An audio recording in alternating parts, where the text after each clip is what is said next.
આદિજાતિ વિકાસ વિભાગ ગુજરાત રાજ્ય સંચાલિત એકલવ્ય રેસિડેન્શિયલ મોડેલ સ્કૂલના સંકુલને આજે ખુલ્લું મૂકવા માટેના લોકાર્પણ માટે આપણી મધ્યે ઉપસ્થિત ગુજરાત સરકારના કેબિનેટ મંત્રી શ્રી એવા નરેશભાઈ પટેલ સાહેબ અને આપણા સૌના વડીલ આપણા સાંસદ શ્રી એવા અહીં ઉપસ્થિત મનસુખભાઈ વસાવા સાહેબ, સાથે નર્મદા જિલ્લાના કલેક્ટર શ્રી એવા મોદી સાહેબ, સાથે અહીં ઉપસ્થિત પૂર્વ મંત્રી અને પૂર્વ ધારાસભ્ય એવા મોતીલાલભાઈ વસાવા સાહેબ, ભારતીય જનતા પાર્ટીના જિલ્લાના પ્રમુખ એવા નીલભાઈ રાવ, સાથે નર્મદા જિલ્લાના પ્રાયોજના વહીવટદાર શ્રી, સાથે ડીડિયાપાડા સાગબારા ચિકદાના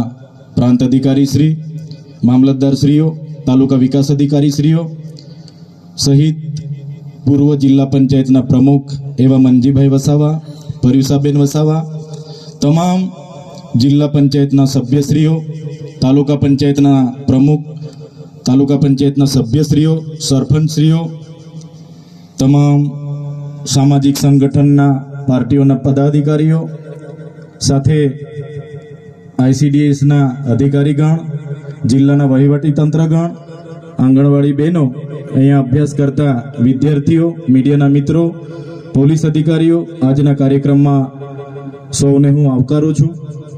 જે પ્રકારે આપણા વિસ્તારમાં શિક્ષણની જે ભૂખ હતી અને એ ભૂખ આ વિસ્તારમાં એકલવ્ય રેસિડેન્શિયલ મોડેલ શાળા ચાલુ હતી, ઘણા વર્ષોથી સાગબારા ખાતે ITIના મકાનમાં હતી અને સરકારને પણ બધાને પોતપોતાની જગ્યાએથી બધાએ પ્રયાસો કર્યા, રજૂઆતો કરી અને સરકારશ્રીએ ખૂબ સરસ માળખું સંકુલ અહીંયા આપણને બનાવી આપ્યું છે. અને બોયઝ અને ગર્લ્સ બંને 240ની કેપેસિટીવાળી 16 જેટલા ક્લાસરૂમ, લેબોરેટરી રૂમ, લાઇબ્રેરી, તમામ પ્રકારની સુવિધાઓથી સજ્જ આજે જ્યારે આપણને આપણા વિસ્તારમાં સંકુલ પૂરું પાડ્યું છે, આપણા વિદ્યાર્થીઓ, આવનારી પેઢીઓ અને પેઢીઓ અહીંથી ભણી ગણીને પોતાની કારકિર્દીનું નિર્માણ કરવાના છે, ત્યારે ગુજરાત સરકારના આ સાહસને અમે આવકારીએ છીએ, બિરદાવીએ છીએ. સાથે સાથે આપણી મધ્યે આજના આ પ્રસંગે ખુદ આદિજાતિના મિનિસ્ટર સાહેબ, મંત્રી સાહેબ ઉપસ્થિત છે, ત્યારે એમને પણ આપણે આવકારીએ છીએ. આગળ જ્યારે એમને મંત્રીપદ મળ્યું, મંત્રી થયા એના બાદ હું એમની સાથે રૂબરૂ 2 વખત મળ્યો. જઈએ છે, અમને પણ આવકારે છે, બેસાડે છે, સાંભળે છે. જે પણ આ વિસ્તારના પ્રશ્નો હોય, મેં શરૂઆતની મુલાકાત મંત્રી સાહેબ સાથે જે પોસ્ટ મેટ્રિક શિષ્યવૃત્તિની યોજના હતી 28/10/2024થી એક પરિપત્ર બહાર પાડીને એને જે પણ લોકો વેકેન્ટ કોટામાં હોય, મેનેજમેન્ટ કોટામાં હોય, એમના માટે બંધ કરી હતી. ફરી એકવાર પરિપત્ર જૂનની 24મીએ થયો, પુનઃ ચાલુ કરવાની, બહાલી કરવાની સરકારે જાહેરાત તો કરી પણ એ પેન્ડિંગ હતી. જ્યારે મંત્રી સાહેબે નવા શપથ લીધા, અમે ત્યાં વિદ્યાર્થીઓ સાથે બિરસા મુંડા ભવને ગયા. બિરસા મુંડા ભવનથી ફરી અમે આગેવાનોને સાથે રાખીને મંત્રી સાહેબને મળવા ગયા, એમને ધ્યાન દોર્યું અને મંત્રી સાહેબે અમે કીધું, સાહેબ અમે 15 દિવસ પછી આ ના થાય તો પાછું અમારે અહીંયા આવીને રચનાત્મક કાર્યક્રમો આપવા પડશે. પણ મંત્રી સાહેબે કીધું કે 15 દિવસ ના થાય, તમને આવું ના પડે એવી અમારી મહેનત છે, અમે આગળ પ્રયાસો કરીશું. અને એમણે 15 દિવસ પહેલાં જ એમણે પ્રેસ વાર્તા કરીને મોટી રકમ એવી 460 કરોડ આપણા બાળકોની શિષ્યવૃત્તિ બંધ કરી. ત્યારે એ નિર્ણય અમે લીધો. એમનું જેવું પ્રેસ કોન્ફરન્સ થયું અને સમાચારના માધ્યમોથી મને જાણવા મળ્યું, ભલે અમે અલગ વિચારધારા, અલગ પાર્ટીમાં હોઈએ, પણ મંત્રીશ્રીના પ્રેસ કોન્ફરન્સની 1 જ કલાક પછી મેં મંત્રીશ્રીના નિર્ણયને આવકાર્યો, એમનું સમર્થન કર્યું કે જે પણ અમારા નરેશભાઈ પટેલ સાહેબે જે નિર્ણય અમારા બાળકોના ભવિષ્ય માટે લીધો છે એમને હું આવકારું છું અને અમે ખુલ્લામાં એમને સમર્થન કર્યું છું. ત્યારે મંત્રી સાહેબનો પણ બધાના પ્રયાસો હતા, સાંસદ શ્રીઓના હતા, ધારાસભ્ય શ્રીઓના ધ્યાને રાખીને એમણે કર્યું. ત્યારે અમે એમના નિર્ણયને જાહેરમાં આવકાર્યો હતો ને એમને સમર્થન પણ કર્યું હતું. બીજા 3-4 મુદ્દે પણ અમે એમને બીજી વાર પણ મળ્યા હતા. સાહેબને તે પણ યાદ છે કે બીજી વાર પણ અમે મળ્યા હતા. સાહેબ સાથે આપણા વિસ્તારના બાળકોના ફૂડ બિલની પણ અમે ચર્ચા કરી હતી કે આશ્રમ શાળામાં ભણતા બાળકોને ફૂડ બિલમાં 2100 રૂપિયા મળે છે, પર ડેના 70 રૂપિયા મળે છે. તો બાળકો ખૂબ સારી રીતે ભણે, એની થાળીમાં પણ પૌષ્ટિક આહાર હોય, એ બાબતની અમે એમની સાથે ત્યારે પણ ચર્ચા કરી હતી. ખોટા જાતિના પ્રમાણપત્ર જે બીજા જ્ઞાતિના લોકોને આપવામાં આવે છે, અમે તે દિવસે મંત્રી સાહેબને સાથે બેસીને એની પણ પરામર્શ કર્યો હતો કે સાહેબ આમાં વિશ્લેષણ સમિતિ આગળ તપાસ કરતી નથી. હવે તમે છો, તમારા પર અમે અપેક્ષા લઈને બેઠા છે. તમારે એ ખોટા જાતિના પ્રમાણપત્ર લઈને જે પણ લોકો જે પણ કક્ષાએ હશે, નોકરીમાં હશે કે શિક્ષણમાં હશે, એવા લોકોને આપણે વિશ્લેષણ કમિટી દ્વારા શોધવા પડશે અને એ જે એમને જાહેર કરવા પડશે. એ પણ અમારી વાત હતી. જે 40% માર્ક્સ ફરજિયાત લેખિતમાં લાવવાના, એવી જે હમણાં ગૌણ સેવા પસંદગી મંડળે નિયમ બહાર પાડ્યો છે, ત્યારે આદિવાસી સમાજને આર્ટિકલ 330-332 અંતર્ગત જે શૈક્ષણિક અનામત મળી છે, ત્યારે અનામતની બેઠકો 40% માર્ક્સ ફરજિયાત લાવશો તો જ નંબર લાગે એવી જે કન્ડિશન છે, એના લીધે કેટલાક સીટો આપણી ખાલી રહી છે. તો સાહેબશ્રીને અમે એનું પણ ધ્યાન દોર્યું હતું અને એમાં પણ આવનારા દિવસોમાં અપેક્ષા રાખીએ છીએ કે એમાં પણ ગુજરાત સરકાર, આપણા મંત્રીશ્રી રસ દાખવીને આગળ તજવીજ કરે.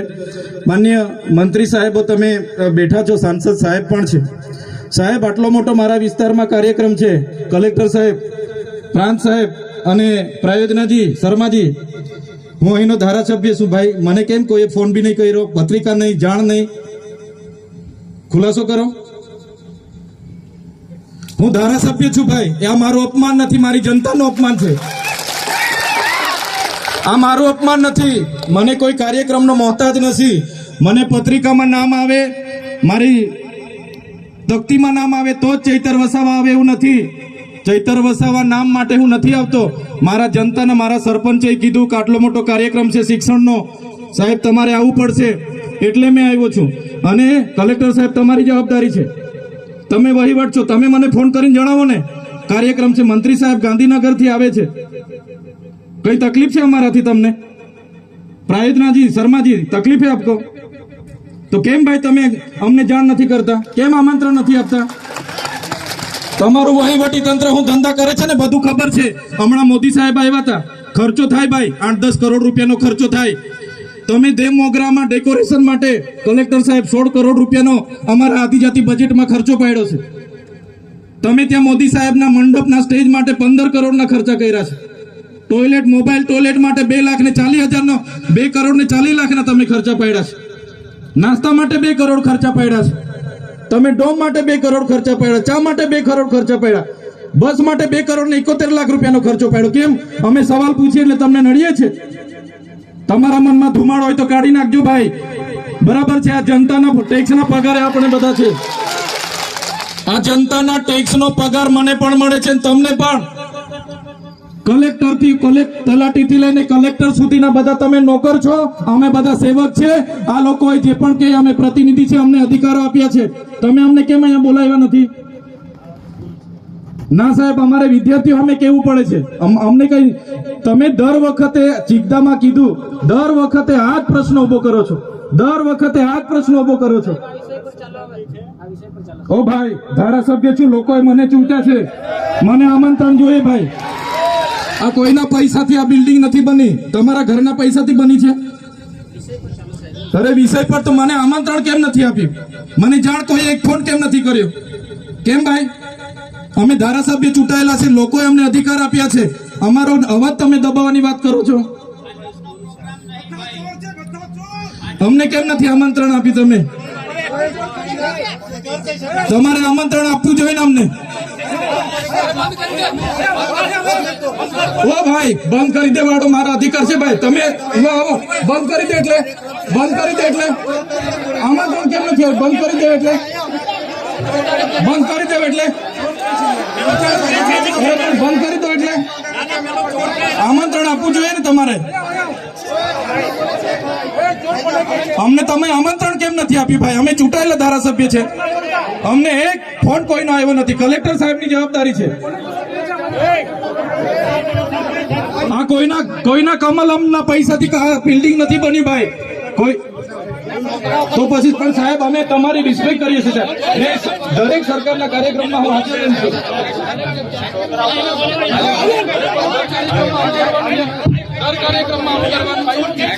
ભારત ભાઈ ચાલો શાંતિથી બેસી જાઓ, બધા બેસી જાઓ. એ ભાઈ બધા બેસી જાઓ, બધા બેસી જાઓ. ચાલો શાંતિથી બેસી જાઓ ભાઈ, આગળ નહીં, બેસી જાઓ શાંતિથી. ભાઈ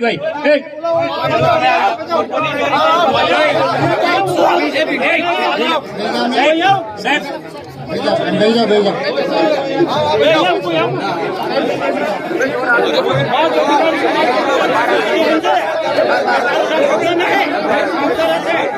ભાઈ ચાલો ભાઈ, પોલીસ ડિપાર્ટમેન્ટ સાઈડ પર આવી જાઓ.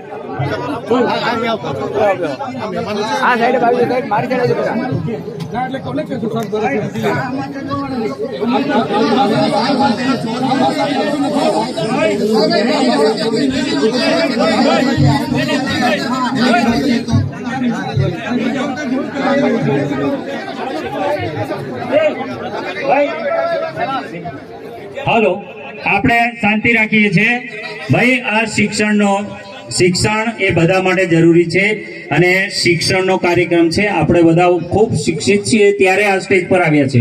આપણે પણ એ જગ્યાએ હતા કે જે આપણા બાળકો બેઠા છે ત્યાંથી ભણતા એ આખો સમાજ આજે આ સ્ટેજ પર શિક્ષણ થકી આવ્યો છે.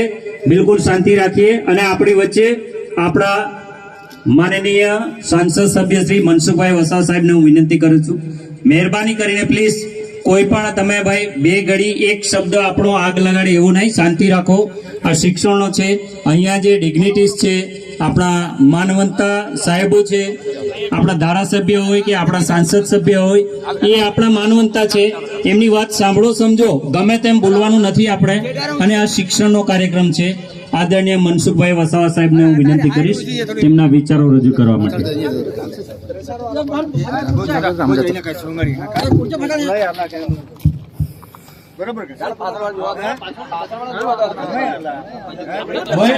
સાંભળો તો શાંતિથી ઉઠીને જતા રહો. ભાઈ બંધ કર, તું બંધ કર, ઉઠ, નીકળી જા. સાંભળો, શાંતિથી સાંભળો. અમે સાંભળ્યા કે નહીં સાંભળ્યા? ધારાસભ્યને સાંભળ્યા કે નહીં સાંભળી? ચાલ બે શાંતિથી, તું ઉઠી નીકળી જાવ, નહીં ગમતું હોય તો.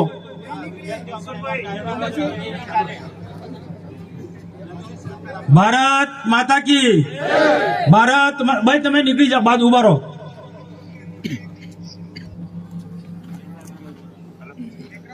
ભારત માતા કી વંદે વંદે. દેમોંગરા માતા કી, દેમોંગરા માતા કી જય. જય સીતારામ. આજે આપણે નર્મદા જિલ્લાનું ગૌરવ કહેવાય કે ભારત સરકારના સહયોગથી સાગબારા તાલુકાને એકલવ્ય મોડલ રેસિડેન્સ સ્કૂલ મળી છે.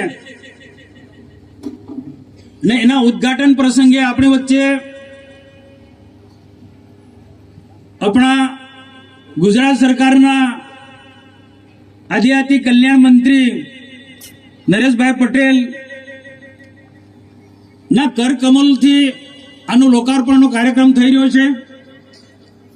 અહીંયા આ પ્રસંગે આપણી વચ્ચે ઉપસ્થિત જેમને મારા પહેલા બહુ સરસ સારી શિક્ષણની વાત કરી, આદિવાસીના કલ્યાણની વાત કરી, છેલ્લે વાતાવરણને બગાડ નાખ્યું. પણ કોઈ ચિંતા નહીં, પણ આદિવાસી સમાજના ભય છે એવા આપણા ધારાસભ્ય ચૈતરભાઈ વસાવા અને બીજા આપણા ડેડિયાપાડા વિધાનસભાના પૂર્વ ધારાસભ્ય વન મંત્રી પણ રહ્યા છે. એમના જીવનમાંથી પ્રેરણા લેવી જોઈએ. આદિવાસી સમાજે વન મંત્રી રહ્યા, પાર્ટીમાં પણ ઘણા પદ હતા, પણ કોઈ ઘમંડ નહીં, કોઈ વિમાન નહીં. એવા મોતીસિંહભાઈ વસાવા, કલેક્ટર સાહેબ, ટ્રાઇબલ સપાના અધિકારી શ્રી, અન્ય મંચ પર બિરાજમાન સર્વે પદાધિકારીઓ, અધિકારીઓ, ઉપસ્થિત સર્વે ભાઈ તથા બહેનો, સૌ કર્મચારી મિત્રો, પત્રકાર મિત્રો, સૌ પ્રથમ તો આ પ્રસંગે આયોજકોએ જે મારો સ્વાગત કર્યું, હું આયોજકોનો ખૂબ ખૂબ આભાર માનું છું. આપ બધા જાણો છો તેમ કે દેશના પ્રધાનમંત્રી નરેન્દ્રભાઈ મોદી સાહેબ ભારત દેશને એક સમૃદ્ધ ભારત બનાવવા માંગે છે, એક આત્મનિર્ભર ભારત બનાવવા માંગે છે. 2047 સુધીમાં વિકસિત ભારત બનવા માંગે છે.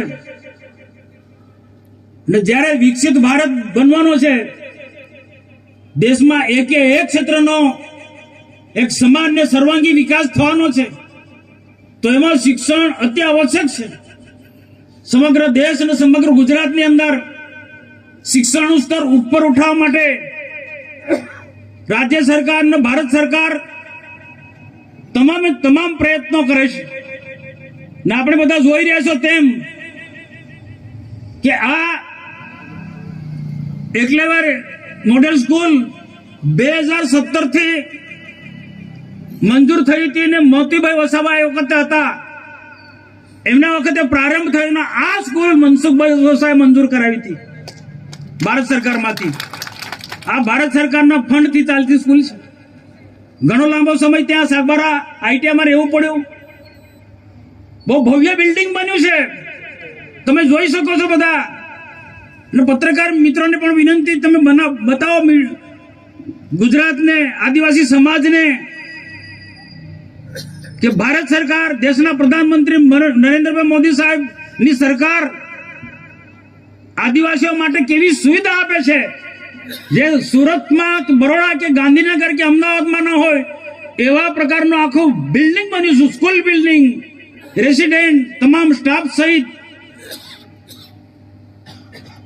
તો આનો જબરજસ્ત મોટો ફાયદો આપણા આદિવાસી બાળકોને વર્તમાનમાં ભણે છે તે, અને આવનારા દિવસે અને આવનારી પેઢીને એનો ફાયદો થવાનો છે. ભાઈ ફાયદો ક્યારે થવાનો છે?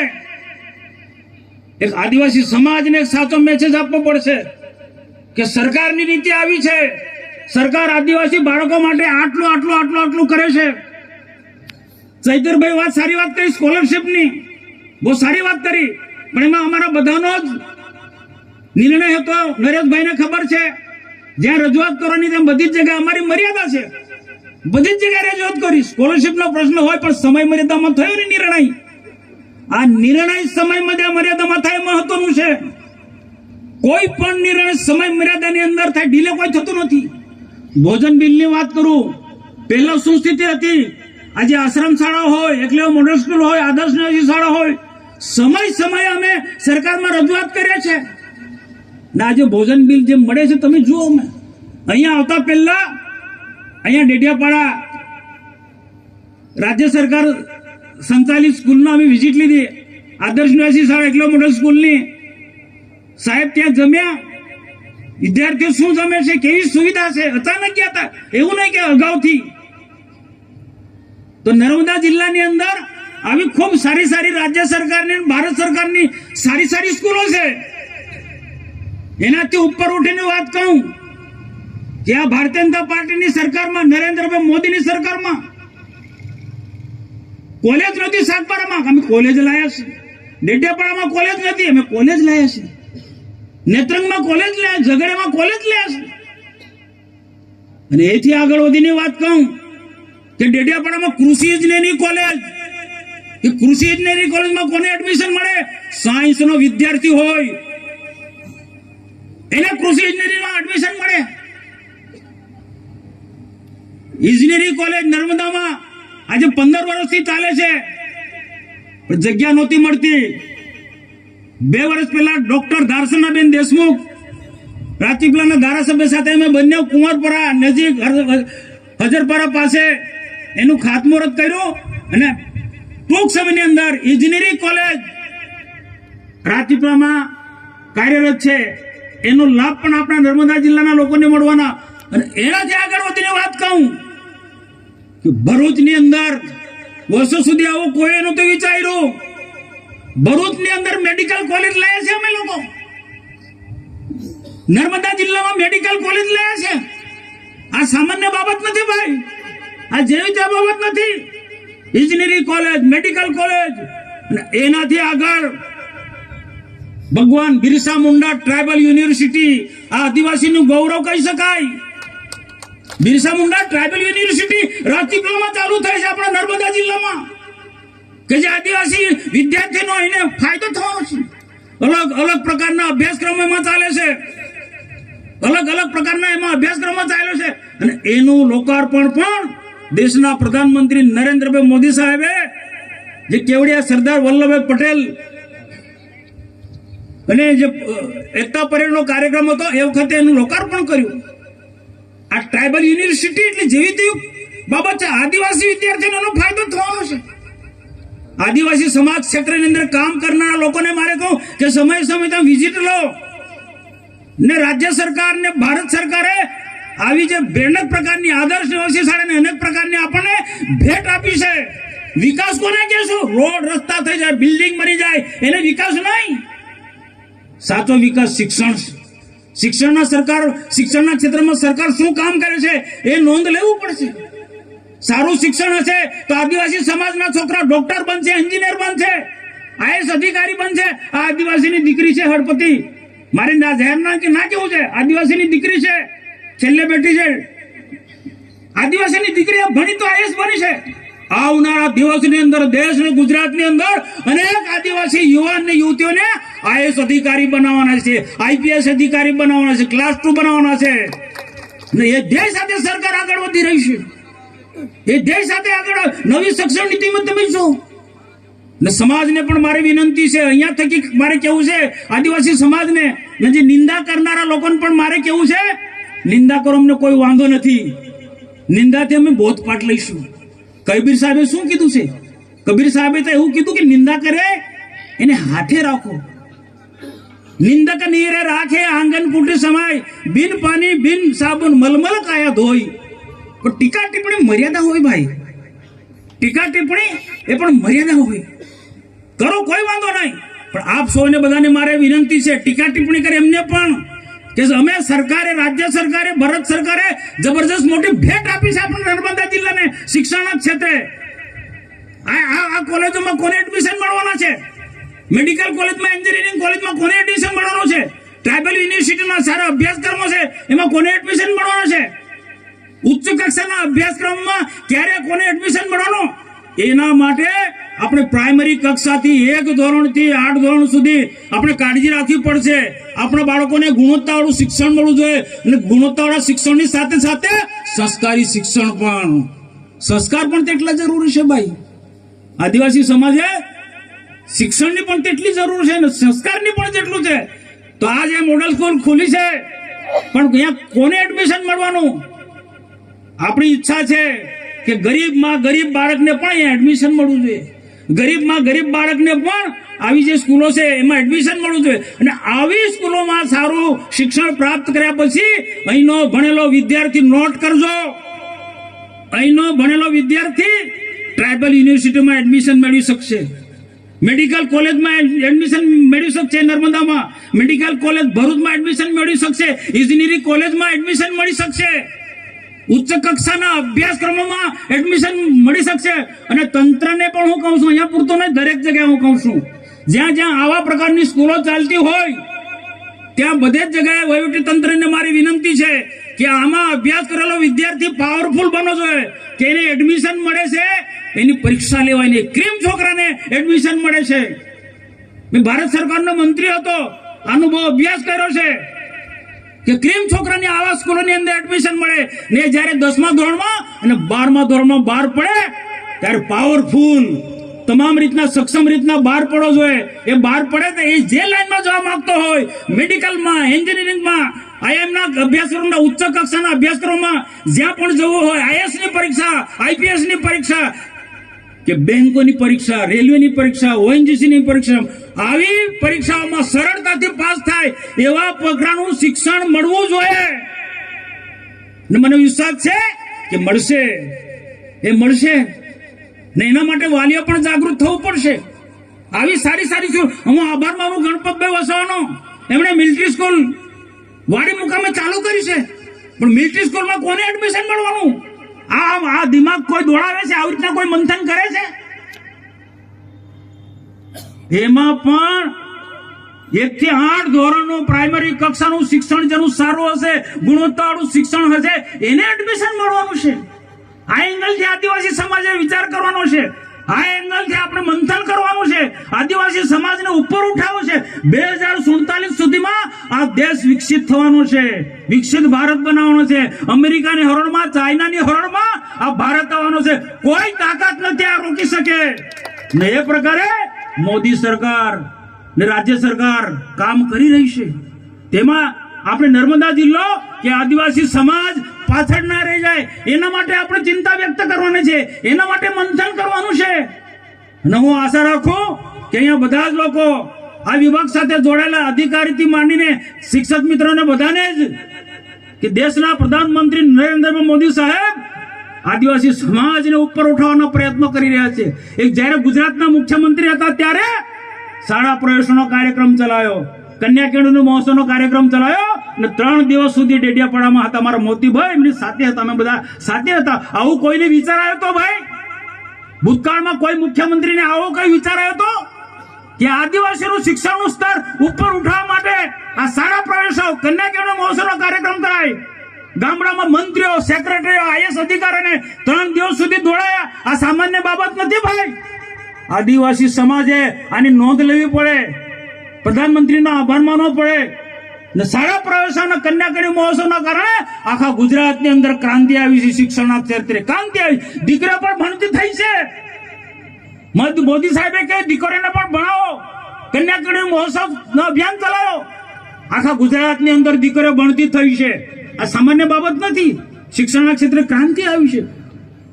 ઠીક છે કે નાની મોટી ક્ષતિ હશે, પણ સમયની સાથે એક ક્ષતિ પણ દૂર હશે. ધ્યાન દોરો, યોગ્ય રીતના સરકારને ધ્યાન દોરો. દેશના પ્રધાનમંત્રી નરેન્દ્ર મોદી આવ્યા, મારે કેવું નતું, પણ જવાબ ચૈતરભાઈ છે એટલે જવાબ આપવો પડે. સરદાર વલ્લભભાઈ પટેલનો જન્મદિવસ ઉજવવા માટે સરદાર વલ્લભભાઈ પટેલના જીવનમાંથી આપણે બોધપાઠ લેવાનો છે દેશવાસીઓ. અને એકતાનો બોધપાઠ આપવા માટે અખંડ દેશ છે એ જળવાઈ રહે, રાષ્ટ્રીય ભાવના લોકોમાં જાગૃત થાય. દેશવાસીઓ એ સરદાર વલ્લભભાઈ પટેલના જીવનમાંથી પ્રેરણા લે એટલે એકતા પરેડનો કાર્યક્રમ યોજાયો. આ એકતા પરેડનો કાર્યક્રમ લાલ કિલ્લામાં જે દિલ્હીમાં થાય એવા પ્રકારનો કાર્યક્રમ થયો. જેવું તેવું નહીં, વરસાદ હતો, વરસાદની વચ્ચે પણ આ કાર્યક્રમ થયો. જોનારા લોકોને રેનકોટની વ્યવસ્થા કરી, લોકોને તકલીફ ના થાય. અદ્યતન પ્રકારના ટોયલેટની સુવિધા કે નર્મદા કિનારો હતો, ગંદકી ના થાય, બીજું કોઈ ટીકા ટિપ્પણી ના થાય. એટલે સ્વચ્છતાને ધ્યાનમાં રાખીને અદ્યતન પ્રકારના ટોયલેટ ની ત્યાં સુવિધા કરવામાં આવી છે. દૂર દૂરથી અલગ અલગ પ્રાંતમાંથી, રાજ્યમાંથી, કર્ણાટક, આંધ્રપ્રદેશ થી માંડી, ઓરિસ્સાથી માંડીને, છત્તીસગઢ થી માંડીને, રાજસ્થાન, મધ્યપ્રદેશ, મહારાષ્ટ્રથી અલગ અલગ અલગ આખા દેશના અલગ અલગ રાજ્યોમાંથી લોકો આવ્યા હતા.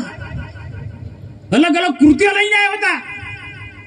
મિલિટરીના જવાનો આવ્યા હતા, પોલીસના જવાનો આવ્યા. એની પરેડ તમે જો, એકતા પરેડ આખા દેશે નોંધ લીધી છે. વિશ્વના લોકો એની નોંધ લીધી છે એકતા પરેડની. ના આપણે એની ટીકા ટિપ્પણી કરી. ભાઈ આટલો મોટો કાર્યક્રમ થાય એટલે સ્વાભાવિક છે ખર્ચ થાય. થવાનો ખર્ચ ને દેશના પ્રધાનમંત્રી કોઈ પણ ભૂતકાળના આવા કાર્યક્રમો તમે જોજો ભાઈ. બિરસા મુંડા એ પછી એકતા પરેડના કાર્યક્રમ 15 જ દિવસની અંદર ડેડિયાપાડા બિરસા મુંડા ભગવાનનો જન્મદિવસ ઉજવવાનો નિર્ણય કર્યો. અમે કહ્યું હતું મોદી સાહેબને, સાહેબ બિરસા મુંડાનો જન્મદિવસ, તમે બીજા અલગ અલગ સ્ટેટની વાત થતી, તમે કહ્યું સાહેબ બિરસા મુંડાનો જન્મદિવસ ડેડિયાપાડામાં ઉજવો, દેવમોંગરાના સાનિધ્યમાં ઉજવો. કે જે દેવમોંગરા જે છે આદિવાસીની કુળદેવી છે. ગુજરાત, મહારાષ્ટ્ર, મધ્યપ્રદેશ, રાજસ્થાન, અલગ અલગ સ્ટેટના લોકો ત્યાં દર્શન માટે આવે છે. ના આદ્યાશક્તિ જગદંબાનું સ્વરૂપ છે. દુનિયાને બતાવવું છે કે આદિવાસીઓ પણ આદ્યાશક્તિની ઉપાસના કરે છે. કુળદેવી એમની દેહ મોંગરા છે, શક્તિની ઉપાસના કરે છે. અમારી વાત સાંભળીને અહીંયા 15 જ દિવસમાં નિર્ણય કર્યો કે ડેડિયાપાડામાં બિરસા મુંડા જન્મ જયંતિનો કાર્યક્રમ ઉજવવો છે. બાકી આ કાર્યક્રમ આસામમાં બનતો હતો. નરેશભાઈને ખબર છે, મોતીભાઈને ખબર છે. મેં રોકાયો છે. મનસુખ વસાવે વિનંતી કરી મોદી સાહેબને કે સાહેબ ડેડિયાપાડામાં કોઈ ડરતી નથી, કોઈ ડરતી નથી. એક મેસેજ આપવો હતો. અને બીજી કોણ ઇતિહાસ બોલે છે, ઇતિહાસ બોલે છે. કોઈ પ્રૂફ આપે કે બિરસા મુંડાની ઓળખ કોને આપી ભાઈ? 15-20 વર્ષ પહેલા બિરસા મુંડાને કોણ ઓળખતું હતું? 15-20 વર્ષ પહેલા બિરસા મુંડાને કોઈ ઓળખતું નતું. પણ બિરસા મુંડાની આખા દેશને ઓળખ આપી હોય, ફક્ત આદિવાસી સમાજ નહીં સમગ્ર સમાજને ઓળખ આપી હોય તો ભારતીય જનતા પાર્ટી નરેન્દ્રભાઈ મોદી સાહેબે ઓળખ આપી છે ભાઈ. હું ભારત સરકારનો મંત્રી હતો. અમે ભારત સરકારની ટીમ સાથે અમે બિરસા મુંડાના જન્મ સ્થળ પર અમે ગયા છે. 3 દિવસ સુધી એ વિસ્તારની અંદર અમે ફર્યા છે અને બિરસા મુંડાનું આખું જીવન ચરિત્ર કઈ રીતના છે એનો અભ્યાસ કર્યો છે. ઠીક છે, આખો દેશ જોડાય છે, બિરસા મુંડાના જીવનમાંથી પ્રેરણા આપણે લઈ રહ્યા છે. તો એ બિરસા મુંડાને ભગવાન કેમ માને છે? આજે બિરસા મુંડાને ભગવાન કેમ માને છે? ને દેશના પ્રધાનમંત્રીના શબ્દો તમે જોજો, ભગવાન બિરસા મુંડા કહે છે. ક્રાંતિકારી હતા, ક્રાંતિવીર, પણ ક્રાંતિ શબ્દ નથી બોલતા ભગવાન બિરસા મુંડા. કારણ કે એમનું વ્યક્તિત્વ એવું હતું. અંગ્રેજોની સામે લડાઈ લડ્યા, તીર કામઠાની સેના તૈયાર કરી, પણ સાથે સાથે એમનું વ્યક્તિત્વ એવું હતું કે ગમે એટલો કોઈ બીમાર વ્યક્તિ હોય તો એને દવા આપે, ઔષધિ આપે, 2 દિવસની અંદર 3 દિવસની અંદર એ મટી જાય. એ પ્રકારનું વ્યક્તિત્વ હતું. ને આ કાર્યના કારણે એમને લોકો ભગવાન માનતા હતા. તો એ બિરસા મુંડાનો જન્મ દિવસ ઉજવવાનો ડેડિયાપાડામાં નિર્ણય કર્યો.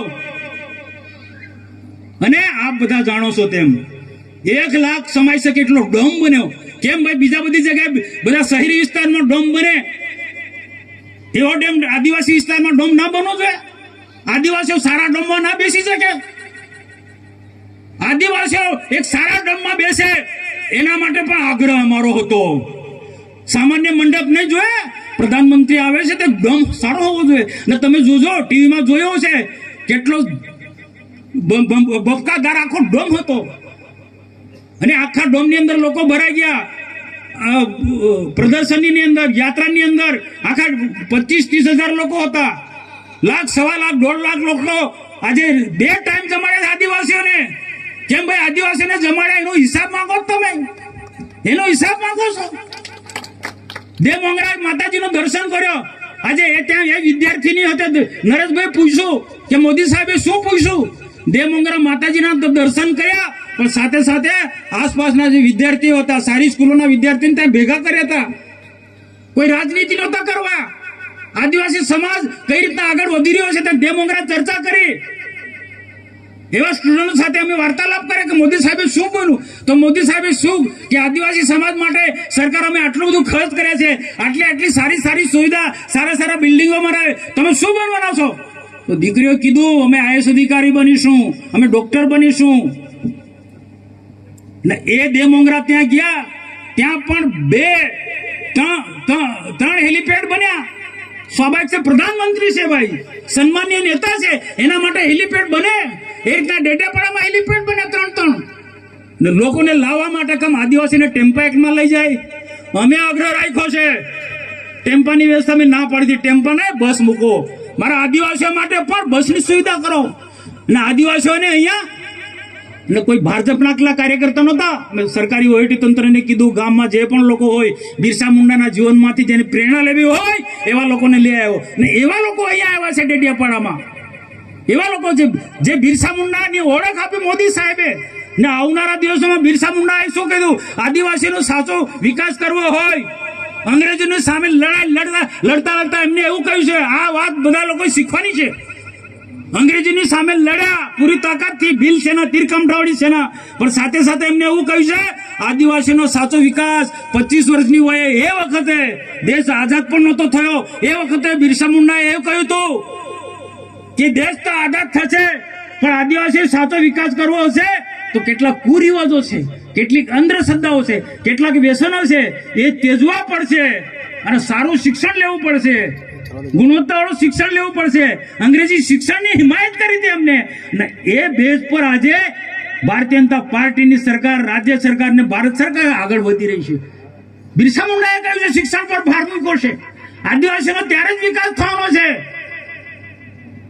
કુરિવાજો છે, અંધશ્રદ્ધા છે, કેટલાક વ્યસનો, ખોટા વ્યસનો છે, એ છોડી અને શિક્ષણ તરફ ધ્યાન આપવું પડશે. આ બિરસા મુંડાએ વાત કરી છે. અને આ વાત કહેવા માટે ડેડિયાપાડાની ધરતી પર દેશના પ્રધાનમંત્રી આવ્યા હતા.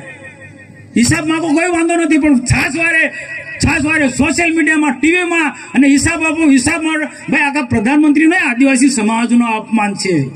આ સમગ્ર આદિવાસી સમાજનું અપમાન છે, બરોબર નથી. મને કોઈની ટીકા ટિપ્પણી કરવામાં મને એ રસ બી નથી, પણ કોઈ ટીકા ટિપ્પણી કરતો હોય તો એને જવાબ આપવાની અમારી ફરજ છે. સમાજની અંદર લોકોમાં કોઈ ગેરસમજ ઊભી થતી હોય તો એ દૂર કરવાની અમારી ફરજ છે. ભાઈ પ્રધાનમંત્રી આવે, ભાઈ પ્રધાનમંત્રી આવે તો એ પ્રકારનો કાર્યક્રમ બનવો જોઈએ કે નહીં? અને આદિવાસી વિસ્તારની અંદર આદિવાસી વિસ્તારને જમાયા છે, બે ટાઈમ જમાડ્યા છે, તમામ પ્રકારની સુવિધા આપી છે, લાવવા લઈ જવાની બધી સુવિધા આપી છે. બહારની જે ટીમો આવી છે, બિરસા મુંડાના પરિવારના લોકો અહીંયા આવ્યા છે. અલગ અલગ રાજ્યોની સાંસ્કૃતિક આદિવાસી ટીમો અહીંયા ડેડિયાપાડામાં આવી છે ને નૃત્ય અમને કર્યા છે. આદિવાસી અલગ અલગ નૃત્યો અહીંયા બતાવ્યા છે એમને એમ કોઈ રાજનીતિ કરવા માટે કેવડિયાનો કાર્યક્રમ નથી બન્યો કે પછી ડેડિયાપાડાનો કાર્યક્રમ નથી બન્યો.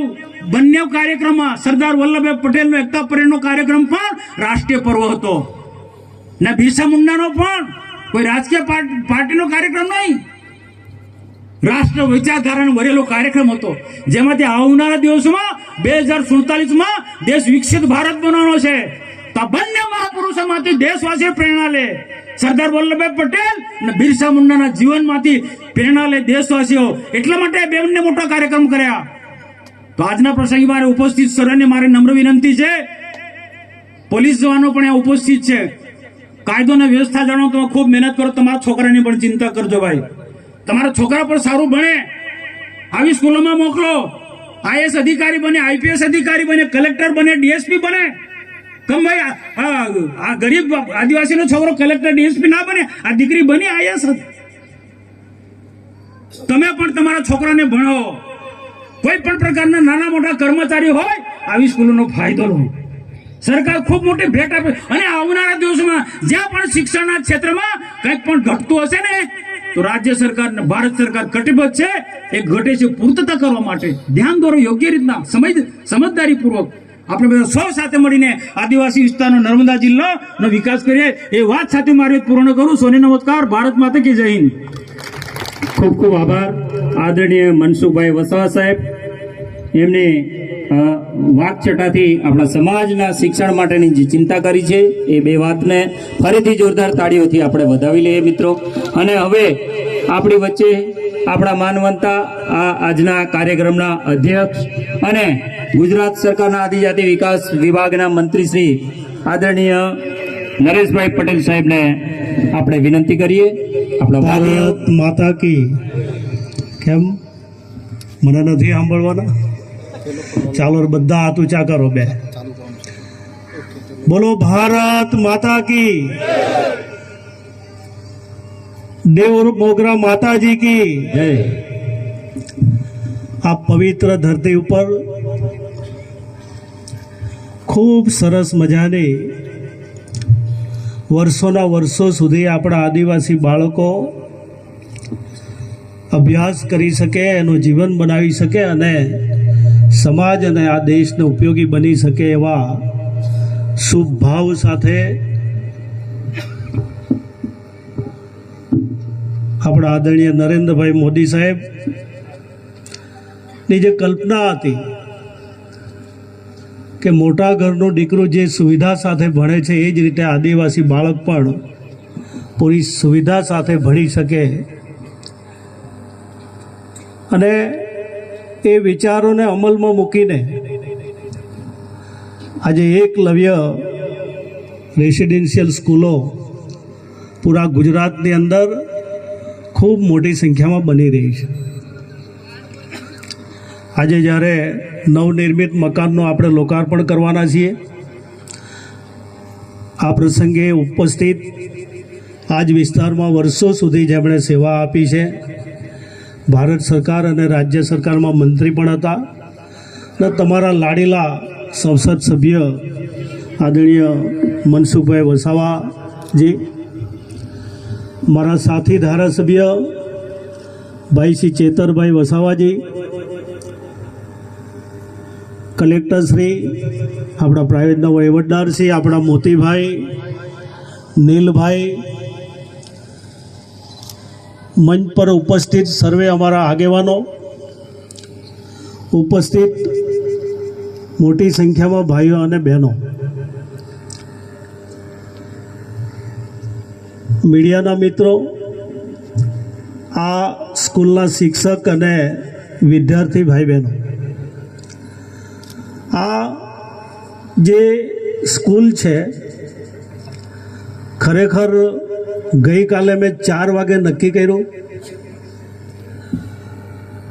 આજે આપણા મંત્રી શ્રી ઈશ્વરભાઈ એમના માતૃશ્રીના અવસાન હતું એટલે ત્યાં એક બેસવાનો પણ કાર્યક્રમ હતો, ને મને એવું થયું કે ક્યારથી આ મકાન તૈયાર છે, બાળકોએ અંદર આપણે બેસાડી પણ દીધા છે, પણ ભારત સરકાર જ્યારે એક વિદ્યાર્થી પાછળ 1,09,000 રૂપિયા આપે છે, એક વિદ્યાર્થી પાછળ પૂરેપૂરો ભારત સરકારનો આમાં ખર્ચ છે, એટલે એ શાળાનું પણ લોકાર્પણ થવું જોઈએ. અને એની સાથે સાથે કેબિનેટ મંત્રી તરીકે હું વિદ્યાર્થી અને શિક્ષકો વચ્ચે પણ મારી મુલાકાત થાય, વાર્તાલાપ પણ થાય, અને ખૂટતી કડી હોય તો આવનારા દિવસોમાં એની ચિંતા પણ થાય. હવે એક શુભ ભાવ સાથે હું અહીંયા આવ્યો છું. ખાસ કરીને ધોરણ 10 સુધીની આ આપણી શાળા છે.